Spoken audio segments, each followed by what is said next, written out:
Hello everyone. In what follows, I'm going to respond to a very bad video by the YouTube channel PhilosophyTube, hosted by Abigail Thorne here, called Was Nietzsche Woke?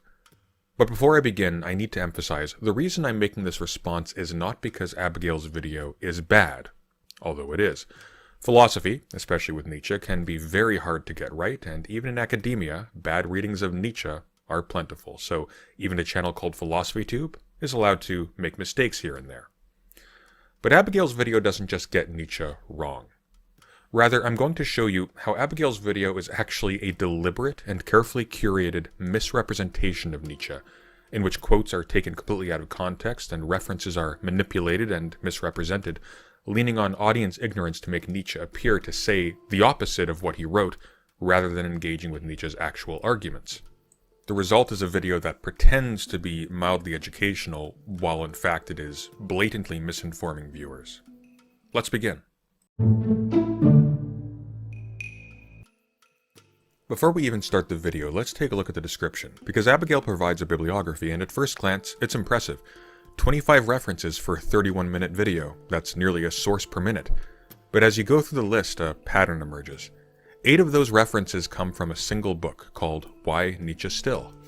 Now, Why Nietzsche Still is a collection of essays published in the year 2000 which, as you can tell by the title, all discuss Nietzsche's writings as they relate to some aspect of contemporary social and ethical issues.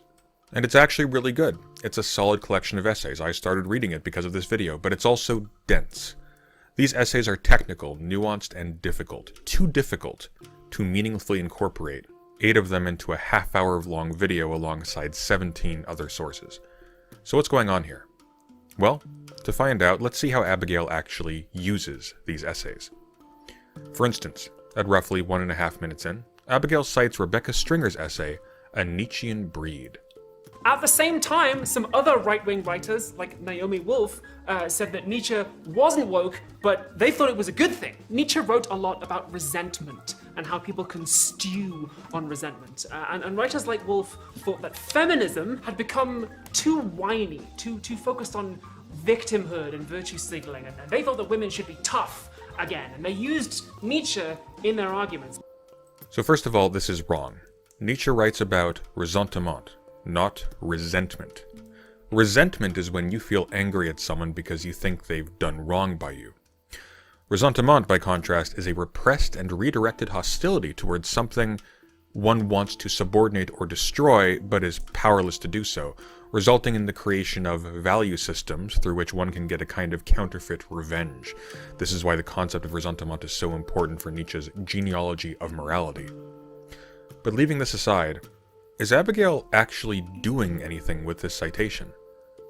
Rebecca Stringer's essay doesn't just say Nietzsche talked about ressentiment. Its full title is A Nietzschean Breed, Feminism, Victimology, Ressentiment. It discusses ways to reconcile feminism and Nietzsche's association of ressentiment with femininity amid popular debates about feminism that accuse it of being motivated by ressentiment itself. Stringer's essay is highly technical and fascinating and well worth reading, but Abigail uses it as the source for the claim that Nietzsche writes about resentment? It seems obvious to me that the only reason Abigail is mentioning Stringer's essay is so that she can justify including it in her bibliography and make it look as though she's done more research than she actually did. Like she's literally extracted no value from Stringer's essay. Abigail may as well have just referenced Wikipedia. Here's another one. At 25 minutes and 46 seconds in, Abigail says this about Wendy Brown. The philosopher Wendy Brown says that this woke versus anti-woke, like DEI moral panic, is a symptom of cultural nihilism. It's a sign that values are losing their value. Everything has become commercialized. Even ethics, which is just reduced to branding, to content. Now what's great about this example is that you can tell Abigail is misrepresenting Brown's article without actually having to read a word of it. Again, Why Nietzsche Still was published in 2000. The term woke only gained its current cultural significance post-2014 with the shooting of Michael Brown and the explosion of the Black Lives Matter movement, meaning that wokeness would not be something in popular discourse for Wendy Brown to even be responding to, so obviously this claim can't be based on anything Abigail read in Brown's essay. if you do actually read the essay by Brown, and I highly recommend doing so because, again, it is very good, you'll see that what it's actually about is the problem of democracy's lack of a central principle causing democratic communities to tend toward anti-democratic movements like nationalism, racism, religious revivals, etc. It's a very rich essay that I'm not doing justice to here, and maybe I'll dig into it in a future video in fact, but suffice it to say that at no point does Brown say anything approximating to, "This woke, anti-woke DEI moral panic is a symptom of cultural nihilism."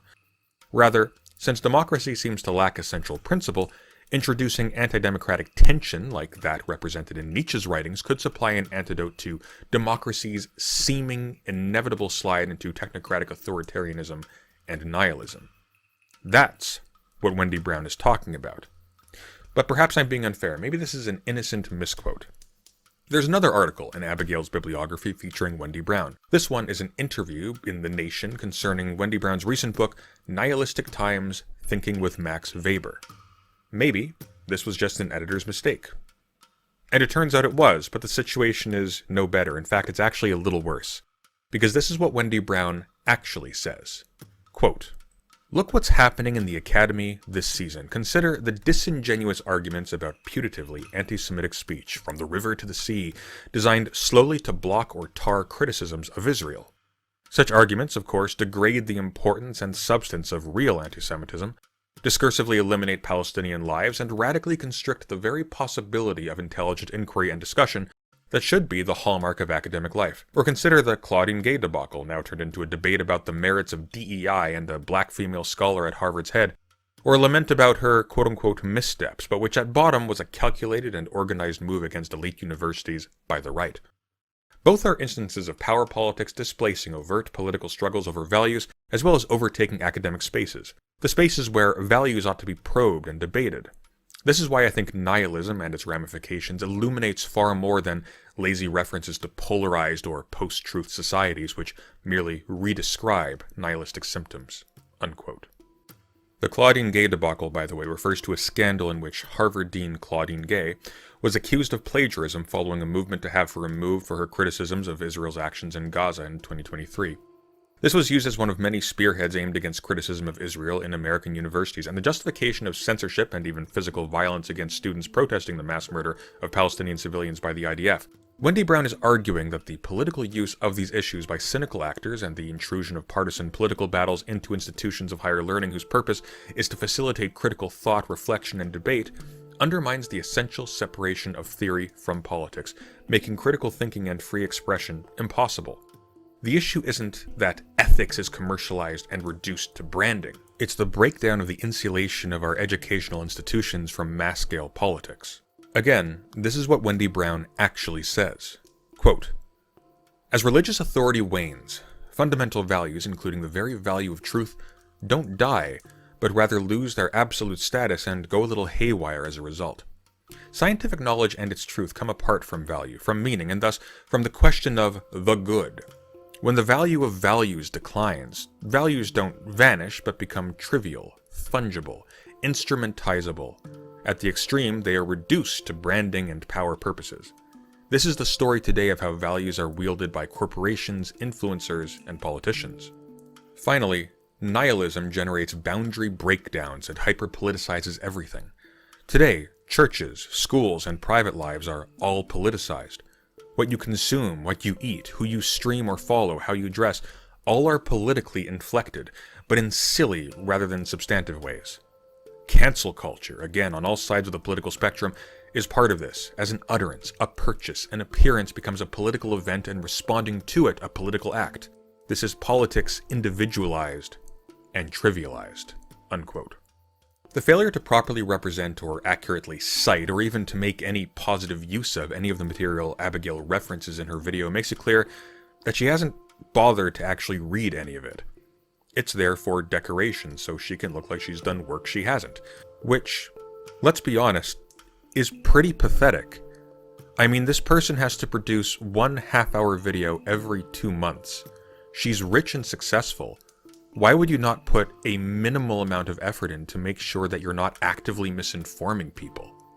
But it gets much worse.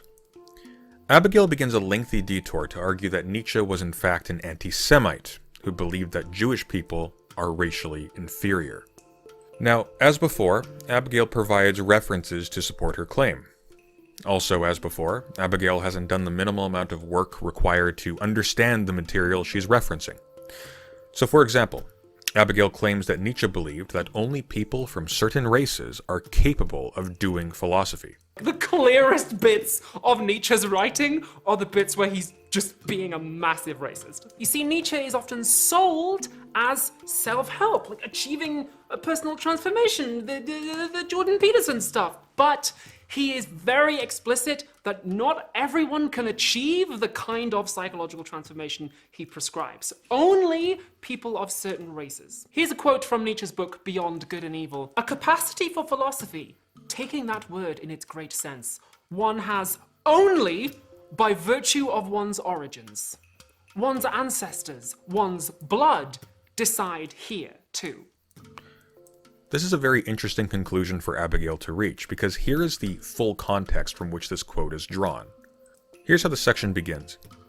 It is hard to learn what a philosopher is because it cannot be taught. One has to know it from experience, or one should have the pride not to know it. But that the whole world these days talks about things of which they have no experience applies most and worst to philosophers and philosophical circumstances. A rare few know them, are allowed to know them, and all popular opinions about them are false. And then jumping ahead a little bit, for every high world one must be born, or spoken more clearly, one must be cultivated for it. The right to philosophy, this word taken in its broad sense, is conferred only by one's origins, and ancestors and quote-unquote bloodlines are decisive here. Many generations must have done the preliminary work for the origin of a philosopher. Each of his virtues has to have been individually acquired, nurtured, passed on, embodied, and not only the bold, light, delicate gait and course of his thoughts, but above all his willingness for great responsibilities. The elevation of his ruling gazes and gazing down, the feeling of being separate from the crowd and its duties and virtues, the affable protection and defense of what is misunderstood and slandered, whether God or devil, the joy and exercise of great justice, the art of commanding, the broadness of the will, the slow eye that rarely admires, rarely looks up, rarely loves, ... unquote. Nietzsche here is clearly talking about the difficulty, time, and social investment involved in cultivating an individual person to be able to truly become a philosopher. There is nothing racial about this passage whatsoever. Hell, even in the section Abigail picks out of context, the word blood is in quotation marks. This is to make sure the reader knows they are not supposed to take this literally. But Abigail doesn't just misread this, she removes the context to make it seem as though Nietzsche is excluding people from philosophy on the basis of their race. This isn't just being lazy, this is malicious. But she's not done. Here's a quote from his book, The Gay Science. Behind the highest value judgments that have hitherto guided the history of thought, there are concealed misunderstandings of the physical constitution, of individuals or classes, or even whole races. All those bold insanities of metaphysics, especially answers to the question about the value of existence, may always be considered, first of all, as the symptoms of certain bodies. So here, Nietzsche is saying that your values, the things that we are supposed to transform, comes down to what race you are, which he thinks is a biological category. It follows then that if you are a white Aryan, then you can value good things and you can transform yourself, whereas if you are pretty much anybody else, especially Jewish, then you are essentially morally, spiritually, and biologically diseased. Again, it's giving Hitler. It's giving Hitler? Again, she's not just misreading Nietzsche, she is maliciously misframing him. Here's the actual context of the passage she quoted, which occurs in the preface to The Gay Science. Quote, "Every philosophy that ranks peace above war, every ethic with a negative definition of happiness, every metaphysics and physics that knows some finale, a final state of some sort, every predominantly aesthetic or religious craving for some apart, beyond, outside, above, permits the question whether it was not illness that inspired the philosopher. The unconscious disguise of physiological needs under the cloaks of the objective, ideal, purely spiritual goes frighteningly far, And I have asked myself often enough whether on a grand scale philosophy has been no more than an interpretation of the body and a misunderstanding of the body. Behind the highest value judgments that have hitherto guided the history of thought are concealed misunderstandings of the physical constitution of individuals or classes or even whole races. All those bold lunacies of metaphysics, especially answers to the question about the value of existence, may always be considered first of all as symptoms of certain bodies.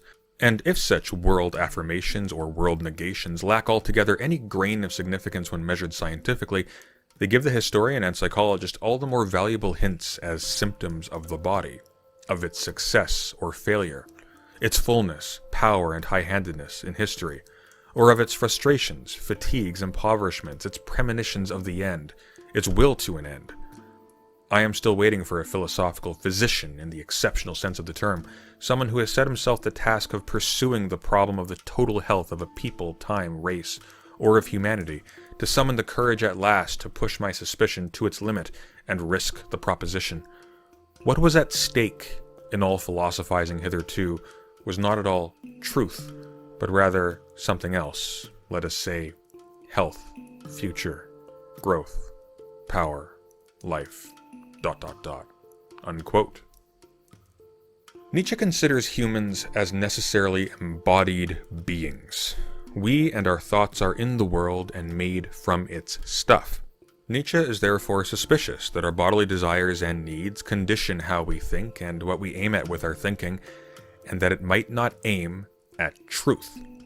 When Nietzsche writes that, quote, behind the highest value judgments that have hitherto guided the history of thought are concealed misunderstandings of the physical constitution of individuals or classes or even whole races, unquote, the word that should be sticking out to you is history. Individuals, classes, and ethnic groups live in history. Things happen to them. They get sick. They suffer humiliation and oppression. And as such, what these different things hold as ideal or as good are likely to be inflected by the bad things they have experienced in their history in this world. The bad things they might be trying to escape from. And sometimes this isn't a bad thing by itself. Sometimes this is actually what makes doing philosophy possible. Consider this section from one of Nietzsche's last books, Twilight of the Idols.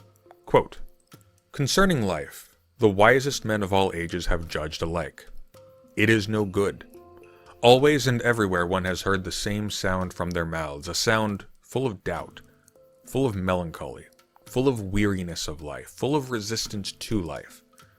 To live, that means to be sick a long time. I owe Asclepius the Savior a rooster. Even Socrates was tired of it. What does that evidence? What does it evince? Formerly one would have said, oh, it has been said and loud enough, especially by our pessimists, at least something of all this must be true. The consensus of the sages evidences the truth. Shall we still talk like that today? May we? At least something must be sick here, we retort. These wisest men of all ages, they should be scrutinized closely. Were they all perhaps shaky on their legs, late, tottery, decadence? Could it be that wisdom appears on earth as a raven, inspired by a little whiff of carrion? Unquote. It's important to understand that Nietzsche's point is not that suffering or sickness corrupt philosophy or make one able to do philosophy. To illustrate what Nietzsche's getting at, let's imagine someone with a digestive disorder that makes it so that they can't digest certain foods. To that person, some foods might be unappetizing or even actually bad for them, whereas to a healthy person without this condition, this food might be perfectly good. It might even be the best food for them. It's important to understand that Nietzsche isn't saying that either health or suffering are intrinsically better than the other. Instead, he tells us to pay attention to ourselves and to others, to take account of where we've been, where we come from, and the things that have happened to us along the way, because we are embodied creatures in the world, in history, and our experiences and conditions condition us so that what seems good for one person isn't necessarily what's good for another, and neither is absolutely right. Which is which for us? That's the question. In fact, who Nietzsche is primarily talking about in this chapter is himself. See, Nietzsche was very sickly, and indeed the next section of The Gay Science, immediately following the passage Abigail quotes, begins, quote, "One might guess that I do not want to take my leave ungratefully from that time of severe illness whose profits I have not yet exhausted even today. I am well aware of the advantages that my erratic health gives me over all burly minds. A philosopher who has passed through many kinds of health, and keeps passing through them again and again, has passed through an equal number of philosophies. He simply cannot but translate his state every time into the most spiritual form and distance. This art of transfiguration just is philosophy. We philosophers are not free to separate soul from body as the common people do. We are even less free to separate soul from spirit," unquote. And further down Nietzsche writes, quote, "I doubt that such pain makes us better, but I know that it makes us deeper," unquote. Far from regarding philosophy as something that only specific races are determined to be able to do, Nietzsche believes that philosophy requires a diversity of perspectives. Every pain and suffering, and racial groups often are the collective recipients of tremendous suffering, is itself, approached correctly and not with ressentiment, the condition of doing philosophy. In fact, as we've just seen, philosophy for Nietzsche is just this passing through of different kinds of health, different kinds of sickness, which are themselves the doorways into so many different kinds of philosophy. But Abigail, for whatever reason, wants to say that Nietzsche is an anti-Semite, that he thinks that other races are too diseased to do philosophy. And so to justify this slanderous claim, she quotes Nietzsche completely out of context and emphasizes the word races in the text to give the text a Hitler-esque vibe. Again, this isn't just Abigail failing to correctly understand or represent what Nietzsche is saying. She is actually deliberately misleading the audience to think that Nietzsche is saying the opposite of what he is actually saying. Abigail is actually just flat out lying. There's tons more I could say here. I could talk about how some of Abigail's references are suspiciously the first results mentioned when I ask questions like, what has Wendy Brown said about wokeness on ChatGPT, despite the fact that the word woke doesn't occur in her interview. I could talk about Abigail's reliance on Robert C. Hulob's book, Nietzsche's Jewish Problem, as her sole historical source for the claim that Nietzsche is anti-Semitic. In fact, Hulob's book has been heavily criticized for its reliance on largely baseless conjecture and outright misrepresentation of Nietzsche's writing. For God's sake, Hulob claims that the first essay of the Genealogy of Morals is about Jewish slave morality, quote-unquote, a phrase which doesn't even occur in the book. Philosopher Brian Leiter at the University of Chicago Law School, who has written extensively on Nietzsche and morality, wrote a wonderfully scathing review of Hulob's book, which I've linked in the video description. But by treating this book as if it represented the accepted scholarly stance on the topic, Abigail has erased Leiter's voice from the equation, as well as every other philosopher, historian, or scholar who has taken issue with the shoddy scholarship in Hulob's book. I could make a very long video detailing all of the issues with Abigail's treatment here. It's a very bad video that she's made, but the actual problem, again, is bigger than that. It's much more fundamental. I can't emphasize enough that Abigail isn't just doing philosophy badly. There are a lot of people on YouTube who do philosophy badly. What makes Abigail different is that she is deliberately misinforming her audience. Abigail will stuff her videos with references she hasn't bothered to look at in order to give the false impression that what she is about to tell you is the product of hard work and careful research, and then she will proceed to use the trust she gains from that impression to misquote, misrepresent, and outright slander the work of actual philosophers. Also that she can crack out an easy YouTube video with a spicy theme with minimal effort. This goes beyond laziness. Abigail Thorne is knowingly miseducating her audience, and in the process, undermining the work of real philosophers and educators. This isn't just a disgrace, this is actually pernicious, and Abigail Thorne should be utterly ashamed of herself. What you should be, dear audience, is reading. YouTube is fun and sometimes great food for thought, but don't rely on social media for your philosophy. You'll always be cheating yourself out of the good stuff, out of the real thing. For instance, go get a hold of a copy of one of Nietzsche's books and start going through it yourself. There's introductory essays in most versions that will help guide you through, and if you can't afford a solid copy, you can easily get them online, but just start. You can do it. Read the supplementary material, follow the recommendations for further reading, follow your interests. It's okay if it seems hard at first. In fact, it should seem hard at first, but keep pushing. I won't promise you'll get there, quote-unquote, but you'll get somewhere interesting.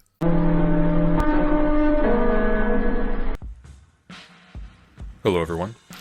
This is a follow-up to my earlier video critique of PhilosophyTube's horribly misinformative video, Was Nietzsche Woke?, in which PhilosophyTube, Abigail here, spent a considerable length of time quoting Nietzsche out of context and just outright making things up in order to paint Nietzsche as an anti-Semite.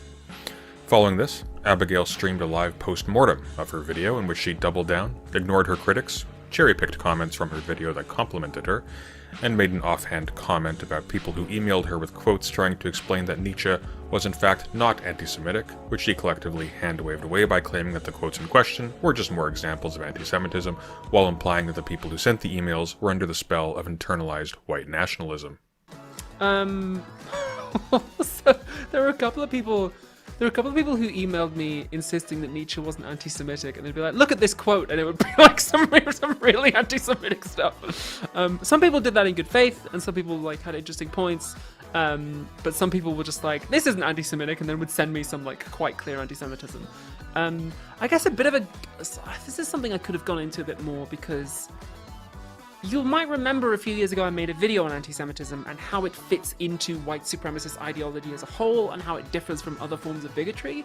So obviously I went into this video with all of that in my mind and then didn't think about how somebody who hasn't seen that video and already built on that ground might find it a little bit jarring. So I think I could have done a bit more to explain how anti-Semitism fits into the context of white supremacist ideology as a whole, rather than leaving that implied. It would have added an extra... Since Abigail says absolutely nothing to indicate what these quotes were or why she judged them to be anti-Semitic, I'm just going to assume that this, like the quotes she cut out of context in her original video, is just a lie. After reviewing Abigail's Nietzsche video, by popular request I took a look back at a video that she did in 2024 entitled Who's Afraid of Gender? A Guide to Judith Butler. I was interested in this one after her Nietzsche video because I've read some Judith Butler, and having read some Judith Butler, I know that Butler is heavily, and I mean heavily, influenced by Nietzsche, as are the other philosophers she references in her work. And imagine my shock, just like in the Nietzsche video, we have a comically long bibliography of extremely dense books and articles, which it is simply impossible for Abigail to have read, much less have done justice to, in an hour and 15-minute long video, of which a solid half is composed of skits.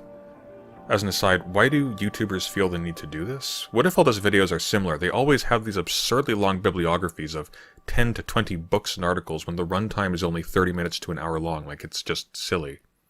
Anyway, also, just like in the Nietzsche video, Abigail not only fails to comprehend and accurately represent the philosopher she's talking about, she actively misinforms her audience about what that philosopher is saying. So, without further ado, let's begin.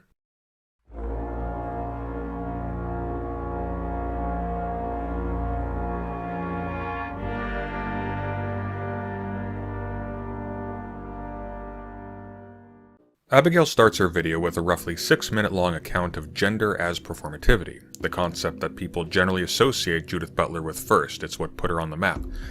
6 minutes. That's it. And she begins it with a discussion of femboys. Is femboy a gender? Well, it's less a thing that you are and more a thing that you do, like a job. And interestingly, because the femboy aesthetic is so shaped by online content, to do femboy in a way that other people will recognize requires you to adopt certain behaviors and stylized practices whose meaning is not determined by you. You can't choose what the trends are, what styles of makeup or dress signal femboy. You've got to learn them and do them if you want to be seen that way. And F works pretty hard at that. If you're very clever, you'll already have guessed where this is going. According to Butler, all gender works that way. In this paper, they say that gender is a thing we do through repeated, stylized acts, not a property, but an embodied event. Right off the bat, this is wrong. According to Butler, gender does not work this way, emphatically, at all. This is in fact an idea of gender that Butler is specifically going to criticize. So we have just started, and already, Abigail is betraying both a critical misunderstanding of Judith Butler and the fact that she has clearly not read a representative sampling of Butler's material. Butler can't possibly regard gender as something like a job, because Butler doesn't regard the self as something that exists that can quote-unquote do gender like an activity separate from itself. Is what I was going to say, but then suddenly... It's not that I exist and then I choose to perform gender in ways that you will recognize. I can't even form a concept of I without using gendered language and stylized practices whose meaning exists prior to me. Gender is one of the ways that human subjects come into existence. The technical term here is subjectification. So, hang on. Now Abigail realizes that there is no self for Judith Butler? If a judge says, I sentence you, they say it, and they do it. When Butler says that gender is performative, they mean it that way. You do it, and you make it so. And indeed, by doing it, you are made so. Oh, but now there is a self again. You do it, and you make it so. You do it. There is a you that transcends, that pre-exists the doing that is gender, and by doing it, you make it and make you so. We're back to square one. If the performance creates the illusion of self by reference, it can't be done by the subject as though the subject were already there to perform the acts that constitute itself. There is always an unconscious psyche that pre-exists the self, sure. Butler is careful to make this distinction elsewhere. But your notion of a you, your sense of a self that is capable of and performs actions, is an effect, not a cause of gender in Judith Butler's account. But then Abigail quotes Butler's essay again. There is no volitional subject behind the mime who decides, as it were, which gender it will be today. On the contrary, the very possibility of becoming a viable subject requires that a certain gender mime be already underway. And now we're back to denying the existence of a transcendent self. In case you got lost, Abigail just speed ran 4 completely incompatible notions of gender and selfhood. 1. Gender is a set of cultural norms and signs that a person can practice and adopt, like a costume or a job. 2. There is no self to do gender. The self is constituted by gender signs which imply and create the illusion of a subject that does the signs and actions associated with the gender. 3.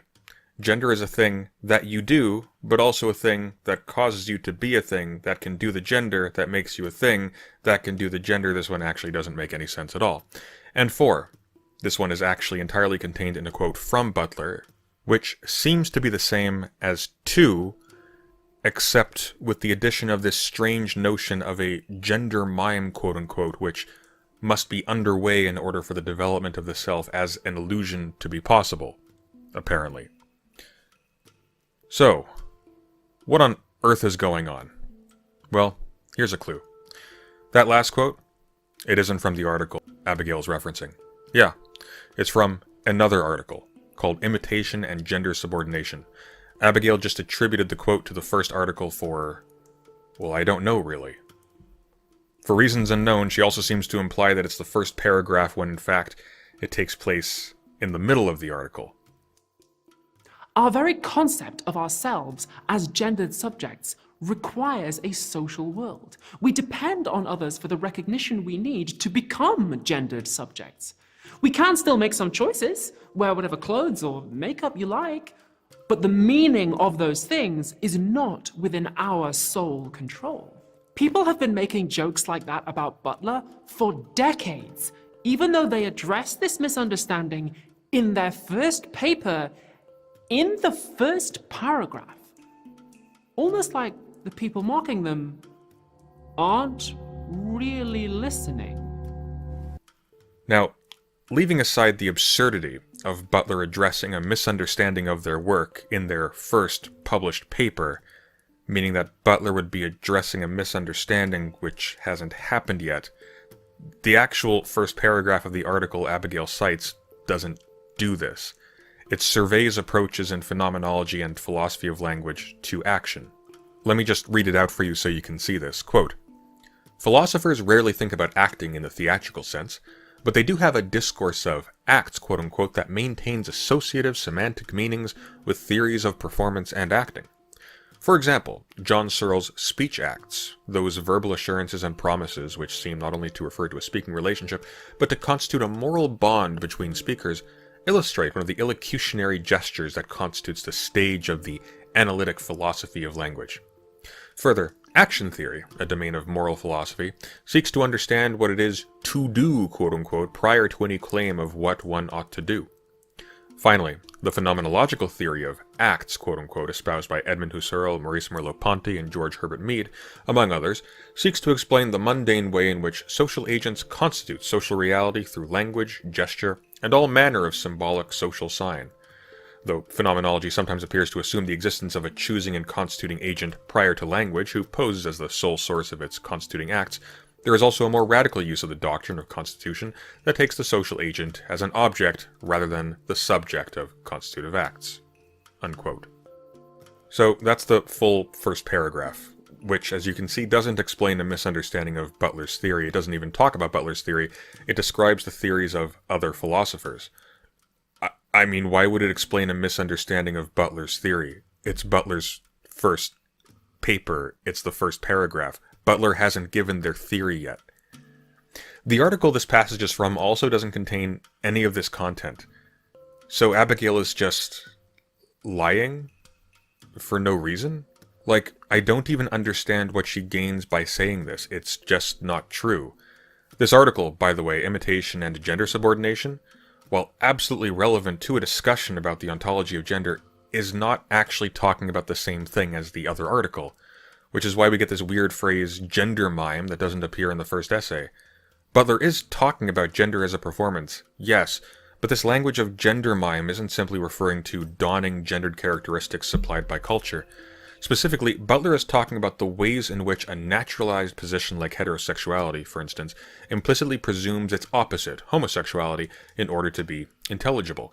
This entails that the quote-unquote original, heterosexuality, in fact becomes in practice the copy of its opposite, homosexuality, which it claims has copied it, meaning that even to abide by hegemonic sexual and gender categories is to reference those which violate them, exposing the claim of those naturalized positions to be original as illusory. Quote, "What follows, if we concede from the start that gay identities as derivative versions are in part defined in terms of the very heterosexual identities from which they are differentiated?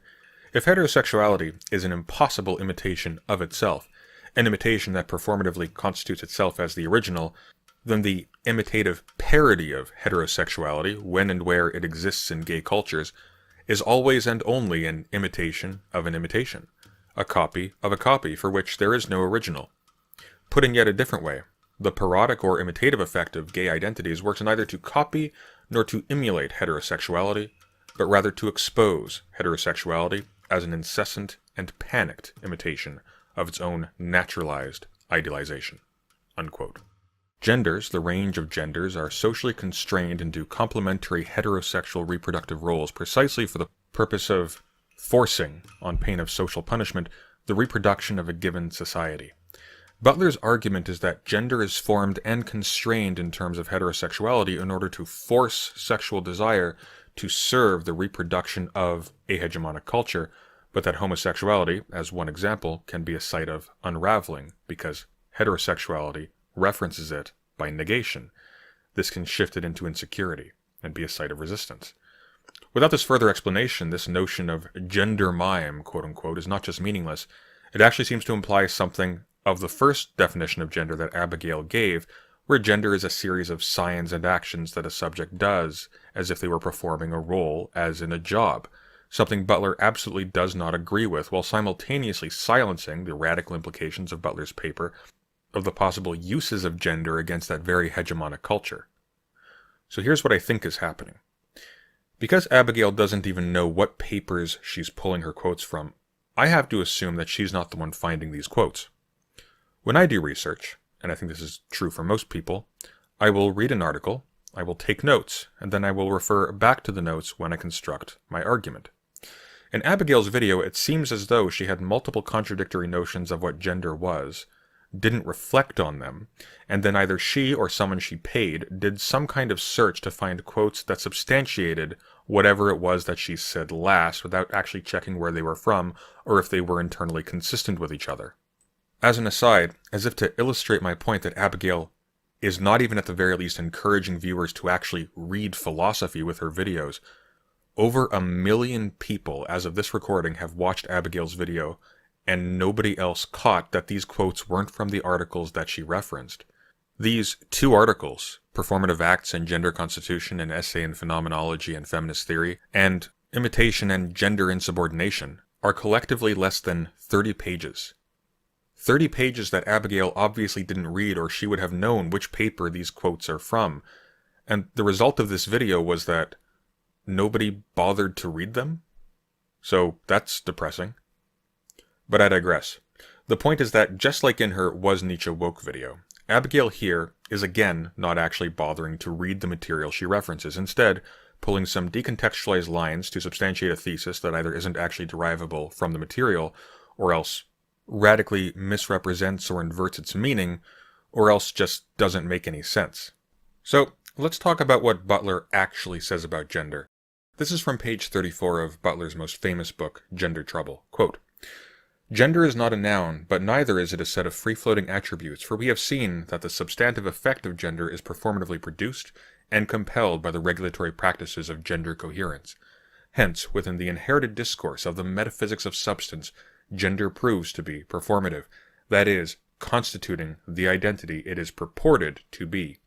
In this sense, gender is always a doing, though not a doing by a subject who might be said to pre-exist the deed.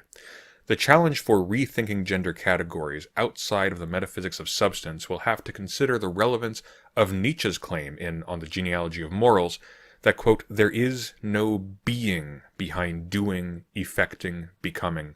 The doer is merely a fiction added to the deed is everything, unquote. In an application that Nietzsche himself would not have anticipated or condoned, we might state as a corollary, there is no gender identity behind the expressions of gender. That identity is performatively constituted by the very expressions that are said to be its results, unquote. To put this more simply, while Butler believes that gender is a performance, it isn't a performance someone does, as if there was some true self operating behind the scenes behind your eyes. Like if you were to put on the sunglasses from John Carpenter's They Live, you would be able to see men's or women's bathroom signs floating above everyone's heads.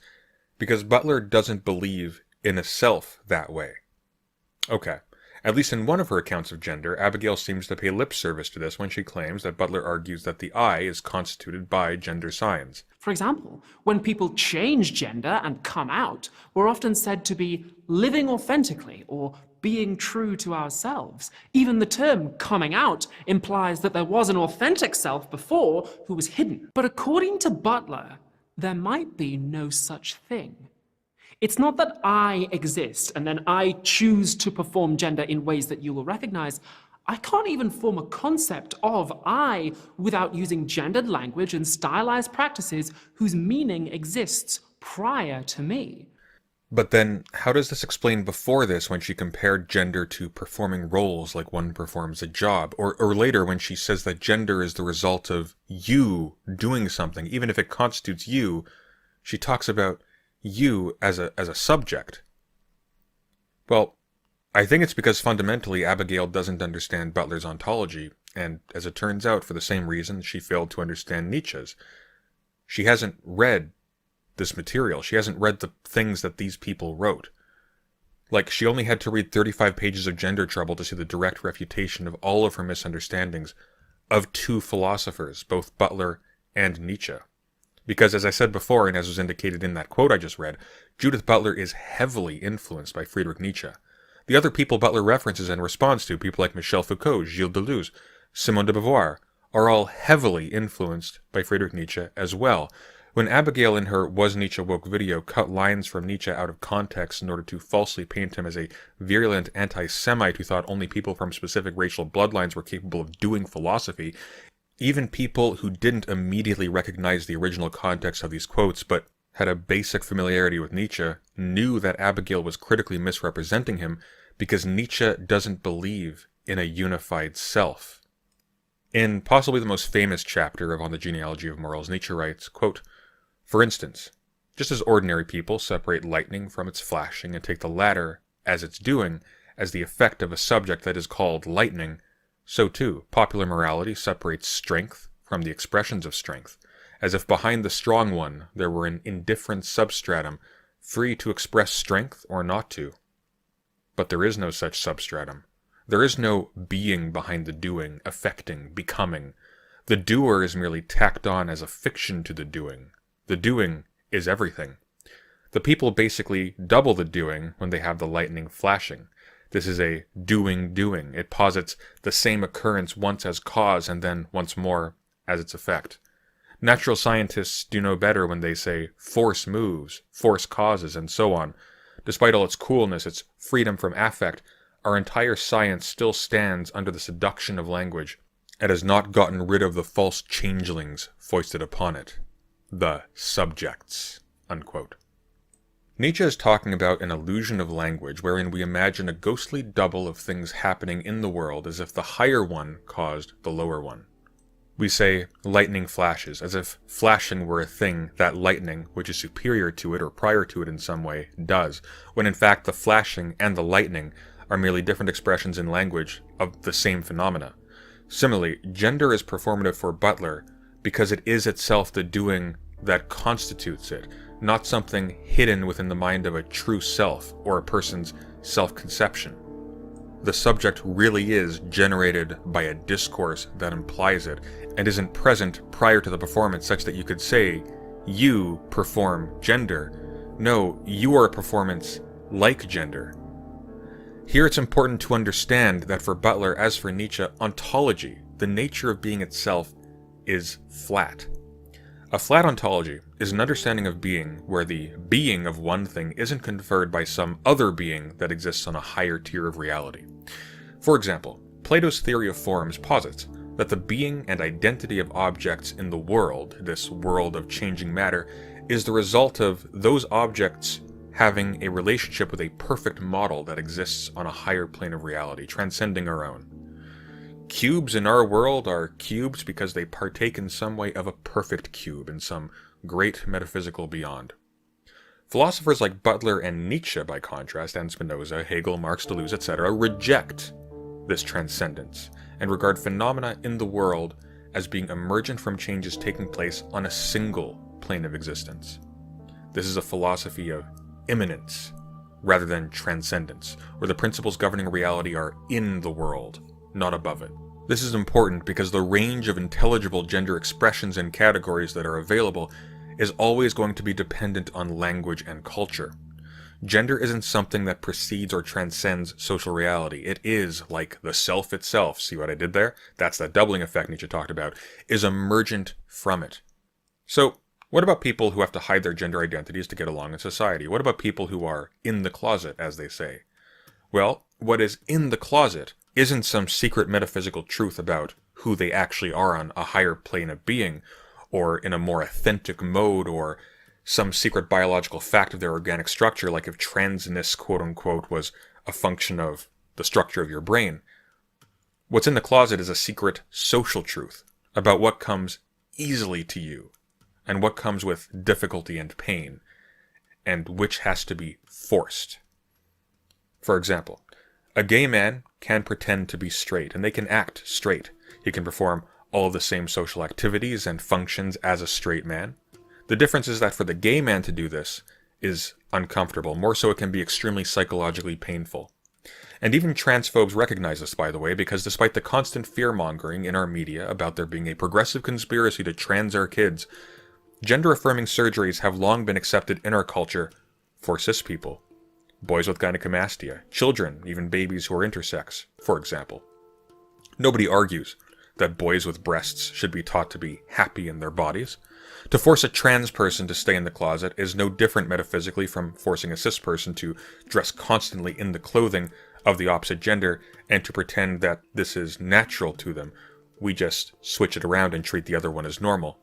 In fact, it is the very notion of an ideal metaphysical self behind our material existence that makes the transphobic denial of trans identities possible by naturalizing only cis identities and cis-experienced dysphoria in the exact same way that morality is used to elevate what comes easiest to someone who is unable to oppress their neighbors and profit from it, as if it was evidence of spiritual virtue that they didn't do what they already were unable to do. As Nietzsche writes, quote, "No wonder that the repressed, secretly glowing affects of revenge and hatred exploit this belief for themselves, and basically even uphold no belief more ardently than the one that says, the strong is free to be weak, and the bird of prey to be a lamb. This way, after all, they gain the right to make the bird of prey accountable for being a bird of prey." Unquote. To say that there isn't a metaphysical self containing the true gendered spirit of a person when they are forced to hide their identities isn't to say that those identities are invalid or that they don't exist, but that the constitution of the person on this material plane of existence itself must conform to the roles and rules and norms that society imposes upon them on pain of social or corporeal punishment, resulting in often tremendous discomfort, anxiety, and pain. To say that gender is a costume acquired by imitating trends associated with this ideal or this norm of a gendered persona is to make someone's gender identity a thing separate from themselves that is also a choice that they can then be blamed for. And that's the point. To quote Nietzsche one last time, quote, "The subject, or to speak in more popular terms, the soul, is perhaps the best article of faith on earth so far, because it enabled the majority of mortals, the weak and oppressed of every kind, to interpret weakness itself as freedom, and their being thus and such as a merit." Unquote. This is also why Nietzsche didn't think that race had anything to do with being able to do philosophy, by the way. I mean, he doesn't even think the self has an essential unity. Why would Nietzsche think that ethnic groups do? This all comes to a head in section 2 of Abigail's video, which, according to the chapter titles, is about biology and social constructs. It is, again, short, less than 10 minutes long, and takes until the halfway mark for Abigail to say something very silly. Very silly and revealing about a very large book that she's about to reference, which she has absolutely not read. Simone de Beauvoir's The Second Sex. Into this context comes French philosopher Simone de Beauvoir, whose landmark book, The Second Sex, comes out in 1949 and opens with this sentence. "One is not born, but rather becomes a woman." This is just factually incorrect. "One is not born, but rather becomes a woman" opens the first chapter of Volume 2 of The Second Sex, literally hundreds of pages into the book, and there's an introduction to the second volume before it. This probably seems petty, but it's just more confirmation that Abigail's never actually looked at any of these books for herself. She then asks, But if sex isn't real, then why did I go through all the trouble of changing mine? It's a blunt question, but it's not an unfair one. So, when I finished Gender Trouble, I also read this, Whipping Girl by Julia Serrano. Serrano is a biologist. She believes in what she calls subconscious sex, something in the brain that expects the body to be a certain way. She thinks this would explain the existence of people like me, and also her, whose gender just feels right. Judith Butler doesn't argue that sex isn't real. Remember all that we just talked about. This is actually really important, because sex is real for Butler. It is very real. It is as real as gender is, because it is gender. On page 10 of Gender Trouble, Butler writes, quote, "Can we refer to a given sex or a given gender without first inquiring into how sex and or gender is given, through what means? And what is sex anyway? Is it natural, anatomical, chromosomal, or hormonal? And how is a feminist critic to assess the scientific discourses which purport to establish such facts for us? Does sex have a history? Does each sex have a different history or histories? Is there a history of how the duality of sex was established, a genealogy that might expose the binary options as a variable construction? Are the ostensibly natural facts of sex discursively produced by various scientific discourses in the service of other political and social interests?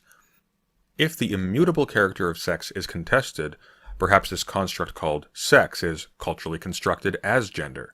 Indeed, perhaps it was already always gender, with the consequence that the distinction between sex and gender turns out to be no distinction at all." Unquote. Now, Abigail is about to appear to backtrack and acknowledge that for Butler, sex is gender and that these two categories are on equal grounds ontologically. But before she does, I want to bring up something that's going to sound petty at first, but bear with me because there's a reason for it. It's book detective time. I couldn't help but notice that this copy of Gender Trouble is one of the few books I've seen Abigail hold up on screen that shows any signs of physical use. In her Nietzsche video, all of her books by Nietzsche, despite being in the Penguin Classics edition, which are notorious for showing signs of wear very quickly with even slight use, sometimes even just with sitting on the shelf, were in pristine condition, as if they had never been opened. By contrast, this copy of Gender Trouble that you can see Abigail holding here shows one clear sign of wear. Not on the pages or the cover, what you'd expect to see worn down if the book had actually been read multiple times as she claims, but on the spine. Specifically, the spine has been warped into a V, almost like a specific section in the middle has been opened to and flattened. Abigail claims to have reread Gender Trouble to get to this realization that everything is gender. The problem is, we've seen she would have come across this realization much earlier than in the chapter on Wittig's article, which begins on page 150, and from which this entire section seems to have been taken, and where approximately the center of that V would be. Why this matters is because, again, I don't believe Abigail's read Gender Trouble even once. I believe she fished for a quote to satisfy a punchy thesis that the text doesn't support, and that she stopped reading once she found it. And I think this because Abigail says this. But then I read the book again, and it turns out that's also a misunderstanding. Butler's not saying that the physical world isn't there, or even that it's unknowable. They're just saying that whatever facts there might be about biological sex, we can only learn them and talk about them through gender. To say the sentence, "my brain expects my body to be female," is to draw on a particular understanding of the word female. And while we're at it, a particular understanding of the meaning of the words my and body, that get their meaning from a social world. And then in support of this claim, Abigail cites this section from Gender Trouble. It's not that there's sex, the biological reality, and then there's gender on top of it. It's all gender. It's all gender? Always has been. Physical features appear to be in some sense there, on the far side of language, unmarked by a social system. It is unclear, however, that these features could be named in a way that would not reproduce the reductive operation of the categories of sex. In other words, sex imposes an artificial unity on an otherwise discontinuous set of attributes. As both discursive and perceptual, sex denotes a historically contingent epistemic regime. A language forms perception by forcibly shaping the interrelationships through which physical bodies are perceived. Here's the problem. Had Abigail read one line further, she would know that Butler then says this, quote, "Is there a physical body, quote-unquote, prior to the perceptually perceived body? An impossible question to decide. Not only is the gathering of attributes under the category of sex suspect, but so is the very discrimination of the features, quote-unquote, themselves. That penis, vagina, breasts, and so forth are named sexual parts is both a restriction of the erogenous body to those parts and a fragmentation of the body as a whole. Indeed, the unity, quote-unquote, imposed upon the body by the category of sex is a disunity, a fragmentation and compartmentalization, and a reduction of erotogeneity," unquote. Abigail inserts a fatalism before a necessity to use given, gendered, and sexed categories as a condition to understand the world. She says that we can't understand the world except through gender. Butler does not sign on to this. Butler isn't saying that sex is gender, but we're kind of stuck with gendering things anyways, so what the hell, we gotta do science, right, as Abigail implies. Butler is criticizing the very act of gathering sexual attributes, quote-unquote, under a single category at all. They deny that there is a meaningfully coherent distinction between sexual and non-sexual bodily features that isn't merely culturally enforced. This is Butler's whole point. The fact that in the middle of this, Abigail goes off on a tangent to talk about a proposed neurological basis for trans women feeling that their post-transition bodies just feel right, is actually to fall back on precisely the essentializing notion of sex, gender, and nature that Butler and Wittig are critiquing.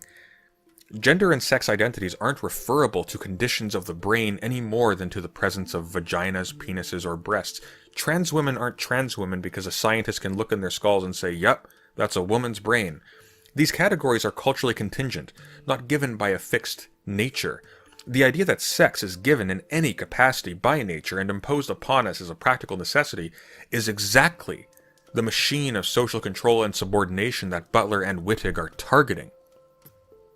During an interview for The New Statesman, when asked for their opinion on the matter of trans-exclusionary radical feminists, J.K. Rowling, and the widespread fear-mongering about trans women in women's washrooms, Butler had this to say, quote, "We depend on gender as a historical category, and that means we do not yet know all the ways it may come to signify, and we are open to new understandings of its social meanings.